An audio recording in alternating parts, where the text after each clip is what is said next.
Welcome to aspirant academy Mancherial. ఈరోజు మంచిర్యాలలో తెలంగాణ ఉద్యమ చరిత్ర క్లాస్ జరిగింది.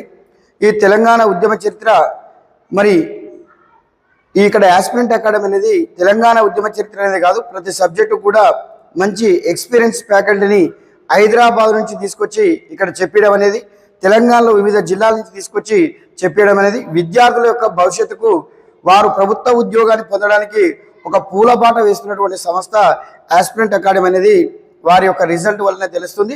మరి తెలంగాణ ఉద్యమ చరిత్ర అనేది ఈరోజు క్లాస్ జరిగింది.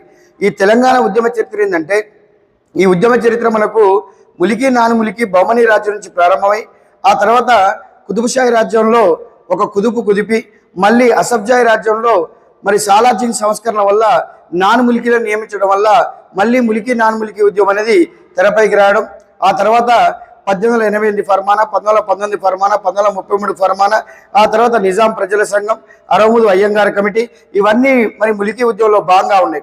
తర్వాత 1948 సెప్టెంబర్ 13 నుండి 17 వరకు ఆపరేషన్ పోలో జరగడం.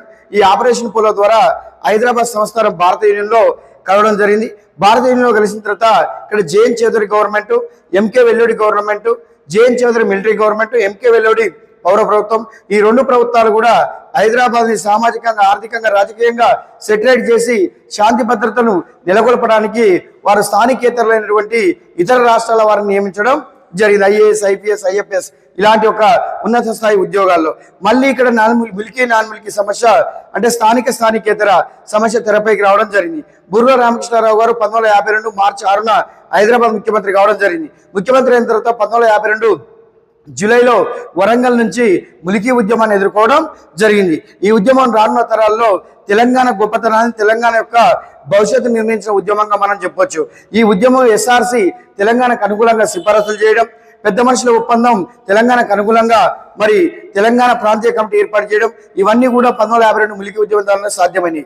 ఆ తర్వాత 1953 అక్టోబర్ 1న ఆంధ్ర రాష్ట్రం ఏర్పడడం, కర్నూలు రాజధాని, ముఖ్యమంత్రి టంగుటూరు ప్రకాశం పంతులు గారు ఎలాంటి మౌలిక వసతులు వాళ్ళకి లేకపోవడం, అన్ని వసతులున్న హైదరాబాద్ను చూసి అప్పటికే ఆంధ్ర నాయకులు, కమ్యూనిస్ట్ నాయకులు తెలంగాణ రైతాంగ సాయుధ పోరాటంలో పాల్గొని తెలంగాణలో ఉన్నటువంటి వసతులను చూసి ఈ వసతులపై కన్నేసి విశాలాంధ్ర ఉద్యమం ద్వారా 1956 నవంబర్ 1న ఆంధ్రప్రదేశ్ రాష్ట్రాన్ని ఏర్పాటు చేయడం భారతదేశంలో తొలి భాషా ప్రయుక్త రాష్ట్రంగా ఏర్పడింది.